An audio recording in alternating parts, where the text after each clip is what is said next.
کراچی میں کے M C انسداد تجاوزات جمشید ڈویژن کی شاہراہ قائدین اور گلشن ڈویژن کے کوئٹہ ٹاؤن میں تجاوزات کے خلاف آپریشن جاری ہے، جہاں کچی پکی تجاوزات کا خاتمہ کر کے سامان ضبط کیا جا رہا ہے۔ مزید جانیں گے ڈان نیوز کے نمائندے عاصم خان سے۔ عاصم، کیا تفصیلات ہیں آپریشن کی؟ کسی مزاحمت کا تو سامنا نہیں ہے آپریشن میں؟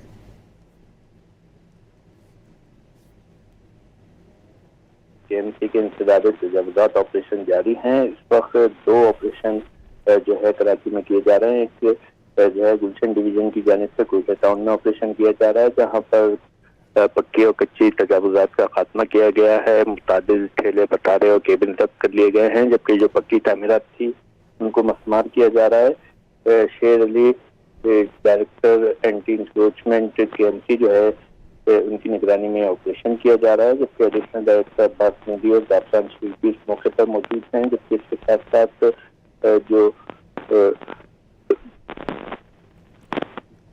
عاصم، بہت شکریہ ان تفصیلات کے لیے۔ کراچی میں کے ایم سی انسداد تجاوزات جمشید ڈویژن کی شاہراہ قائدین اور گلشن ڈویژن کے کوئٹہ ٹاؤن میں تجاوزات کے خلاف کارروائیاں جاری ہیں۔